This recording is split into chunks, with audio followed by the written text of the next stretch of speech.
Sport et e-sport à la croisée des mondes. Voilà, on vous propose à chaque fois cette séquence, histoire de parler de ce qui se passe aussi dans l'e-sport, parce qu'il y a toujours des petits parallèles entre ces deux mondes, ces deux univers.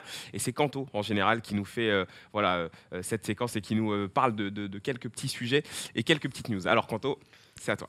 Bah, écoute, Braque, on va commencer par quelques news avec notamment un événement que vous n'avez pas pu rater ce week-end. C'était évidemment le Z-Event. Impossible. Voilà, impossible, où on a eu une cinquantaine de streamers qui se sont regroupés pour essayer de récolter des dons pour une association, Action contre la faim. Finalement, on le voit apparaître à l'écran, plus de 10 millions d'euros ont été récoltés. Ouais. Ça fait pas mal de zéros derrière sur le chèque. Et notamment une performance, puisque Zerator, sur son stream, a atteint pour le bouquet final 745 000 viewers. C'est un record sur Twitch en France, et c'est un montant qui avait été battu par Inox, je crois, juste avant. Dans l'après-midi. C'était un peu plus de 400 000. Il a été battu 2 fois le record. Exactement. Et justement, les streamers mettent en place des donation goals, et on a eu pas mal de donation goals sportifs qui ont été mis en place, notamment Domingo et Ponce qui vont devoir gravir le Mont Ventoux en tandem. On aura un match comme Richard Virenque. Exactement. on verra un match de foot en réel entre le FC Silmy et la team Crouton. Étoile, lui, va faire un semi-marathon. On a également Inoxtag et Domingo qui vont faire Paris-Roubaix à vélo. Donc la mythique classique du cyclisme. Et enfin, Amine, lui, a prévu de faire une émission football avec Alexandre Ruiz et de faire une course IRL de Mario Kart, donc avec ses potes. On devrait avoir des IRL ou irréel? Non, IRL, mais elle va être irréelle. Elle va être irréelle. C'est là où tu vois, mine de rien, le stream, et tu le vois notamment sur Twitch, il y a de plus en plus d'events, de trucs réels, plutôt que de jeux vidéo. C'est vrai que ça prend une autre tournure depuis quelques temps, et tu le vois avec les sub-goals. Il se passe de plus en plus de choses, mais autour du sport ou quoi, plutôt que sur les jeux, je trouve. En tout cas, oui, les gros événements comme ça, c'est ceux qui font le plus de vues, en tout cas sur Twitch maintenant. Et il y a aussi un autre événement, Kanto, enfin une autre donation goal qui a été atteint, c'est Amine et Billy, justement aussi, qui vont faire Paris-Marseille à pied. Ouais, mais eux, ils se lancent des défis absolument dingues. Alors on va voir. Qui va faire quoi? Ils vont marcher de Paris à Marseille, tous les deux. Qui? Amine, Mathieu et Billy. Et Rebeu des terres. Ils sont des terres. Ils sont des terres, oui. Ah ouais, là, un sacré challenge pour ces deux spécimens.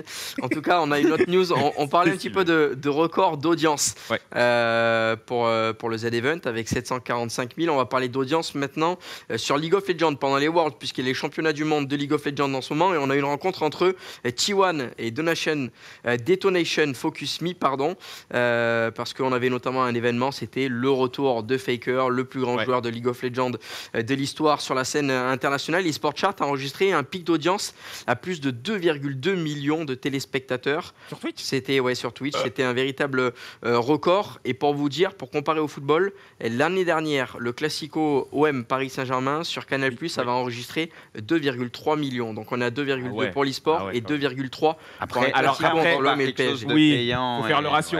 Faut faire le ratio. Je pense que tu mets Paris-Marseille gratuit sur Twitch. Exactement, mais c'est quand même des signes qui sont en train de montrer que l'e-sport est toujours en pleine expansion et de plus en plus regardé.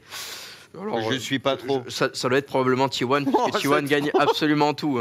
Mais c'est marrant, attends, c'est la finale des Worlds? Non, c'était pas la finale, d'accord. Non, absolument pas. Parce que c'est Damwon qui est en finale, je crois, des vrais Worlds. Exactement. Okay. Braque suit beaucoup plus League of Legends là où moi. Non, moi j'avoue, je suis pas le plus calé. Non, j'ai regardé un peu les Worlds là ce week-end, mais c'est juste ça. Mais oui, je suis un peu. Peut-être il a suivi et tu joues à LoL ou non? Ah non, FIFA, Football Manager, mais non, LoL. On est ensemble alors. Bon. En tout cas, si Braque n'est pas forcément intéressé par League of Legends, il y a un sujet que Braque il s'y intéresse beaucoup, c'est l'économie. Ça, on va en parler maintenant. Voilà, c'est pas le dernier. Demande à Kevin, il brasse des milliards lui. Exactement. Et Kevin aussi, il va pouvoir un petit peu discuter de ça avec nous, parce que c'est vrai que ces dernières semaines, on a parlé de l'hygiène, voilà, en ce moment qui est mise en place, l'hygiène de vie pour le développement dans l'e-sport. On a parlé de coaching, on a parlé de plein de choses. Là, on va essayer de voir et de discuter par quels moyens sont financés l'e-sport sous divers axes. On va commencer notamment par les slots de League of Legends. On sait que par exemple en LFL, en LEC, on a des slots qui sont payants et on va vous donner un chiffre. BDS. T'as des clubs de foot d'ailleurs qui ont des slots, non? Ils en ont toujours? Justement, on va en parler parce que c'est BDS qui a racheté le slot de LEC, donc le championnat d'Europe de League of Legends, justement un club de foot, Schalke 04, pour la coquette somme de 26,5 millions d'euros. Kevin, c'est des chiffres qui te choquent ou tu trouves ça normal? C'est énorme pour l'e-sport et en plus, du coup, c'est pour LoL, ça. Exactement. Ouais, donc ça change. C'est pas forcément du football, quoi. Ils investissent vraiment dans l'e-sport sur d'autres secteurs que ceux-là. C'est assez dingue. Braque, tu penses que ces chiffres-là vont permettre d'apporter quelque chose à l'e-sport? Non, mais évidemment, de toute façon, on le voit. Alors, encore une fois, il y a plein de clubs qui ont investi dans LoL, notamment Schalke, notamment le PSG. Le PSG, je crois qu'il continue d'avoir une équipe, il me semble. Il y avait Galatasaray. Galatasaray. Red Bull, ils y sont pas sur LoL. Pardon?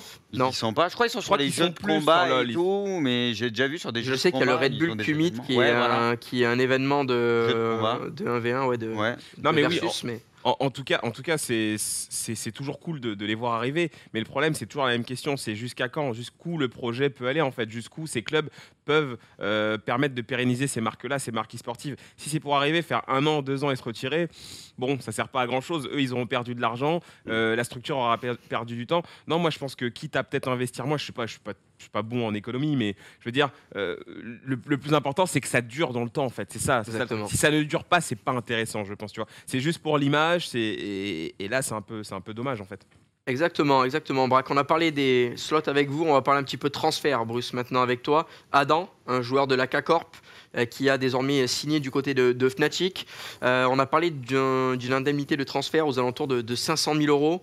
On a des transferts sur FIFA peut-être moins coûteux, mais voilà, on commence à avoir des transferts sur League of Legends, notamment du côté de la Corée du Sud et du continent asiatique. Mais c'est vrai qu'on en a également en Europe, 500 000 euros pour un transfert. On commence à parler de vrais sous. Là, c'est un demi-million, donc oui, ça commence à être pas mal et ça va faire que monter en fonction des joueurs. Alors, je ne sais pas aujourd'hui quel est le joueur le plus cher au monde, mais à mon avis, ça doit coûter plusieurs millions d'euros, à mon avis.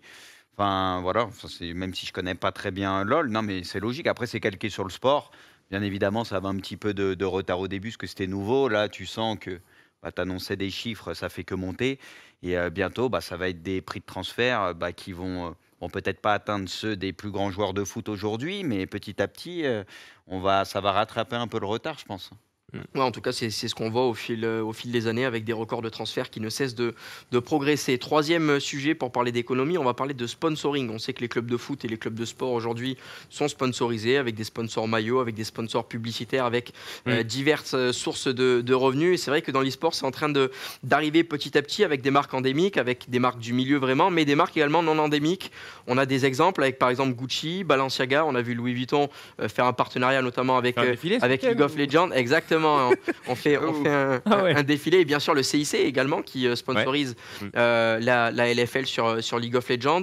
Est-ce que pour toi, Braque, c'est quelque chose de positif de voir des marques qui viennent un petit peu d'ici et d'ailleurs sponsoriser l'e-sport et s'associer à cette image-là? Braque, quand il se fait sponsor, il est pas contre. Mais moi, j'ai pas à juger en fait de si c'est bien ou pas. Pour moi, tant que des marques viennent mettre de l'argent dans un secteur en tout cas qui me parle et qui selon moi, doit grandir, je ne vais jamais te dire que c'est une mauvaise chose. Donc non, c'est très très bien. Ça permet aussi, comme l'a dit le grand puissant sur le chat, de faire rayonner d'autres marques, parce que les structures e-sport aujourd'hui, il faut le dire, c'est des marques aussi. Donc quelque part, il y a une sorte d'association qui se fait, et ça vient aussi toucher d'autres publics. Donc très très bonne chose, très très bonne chose. Moi, quand j'entends les noms que tu as sortis là, si c'est ça, c'est un truc de fou. Justement, Kevin, quand on entend ces noms-là, c'est là qu'on se rend compte que finalement l'e-sport est en train de gagner pas mal de place. Ouais, tout à fait. Non, mais c'est comme le dit Braque, que telle marque s'associe à l'e-sport, ça ne peut que les faire grandir. Et puis, on évoquait aussi le rôle des clubs. Je pense que les clubs ont aussi envie d'avoir peut-être une base de supporters plus jeune, de capter peut-être comment dire, des supporters plus jeunes pour pouvoir toujours plus grandir et renouveler leur base de supporters. Donc non, c'est que du positif. Ouais, clairement. Bruce, on va parler avec quelque chose que tu as énormément gagné dans ta vie, le cash prize. Sauf que moi, c'était jamais très loin de l'argent celui-là. Hein. Sauf que justement, c'était des petits cash prize, malheureusement, mais je les grignotais quand même. La taille du raton. Justement, c'est ce que j'allais dire. C'est vrai qu'on a des cash prizes importants maintenant sur League of Legends, sur Fortnite, sur Dota. Sur Fortnite, on a parlé des cash prizes à plusieurs millions d'euros.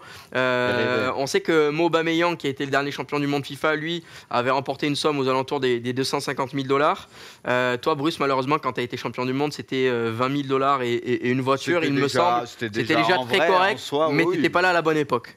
Non, mais c'est sûr que là, ça s'est développé. Nous, on était au début de tout ça, donc c'est logique. Mais en soi, c'était quand même beaucoup d'argent. Voilà, c'est pas rien. J'ai eu la chance de gagner quelques titres majeurs. Mais c'est vrai que ça s'est bien développé. Maintenant, tu fais du x10 facilement, quoi. Donc voilà, de toute façon, on voit sur différents jeux, même Dota, je crois, c'est en termes de cash prize, c'était combien 25, 26 millions, non, de dotation? Ouais, c'est ça. Mais là, c'est participatif. C'est les gens qui mettent. Oui, mais même, c'est monumental, c'est complètement fou. Il y a des jeux, c'est en dizaines de millions d'euros ou plusieurs millions d'euros. Donc ça va faire que monter, quoi. Ça me fait penser un peu au tennis, tu vois, tout ça. Voilà, c'est normal qu'il y ait des cash prize en fonction de ta position sur les tournois, forcément. Tu gagnes plus de sommes. Voilà, dommage, je ne suis pas arrivé à la bonne époque. Merci Bruce, merci messieurs. C'est la fin de cette chronique. On se retrouve très rapidement pour une nouvelle chronique avec le CIC.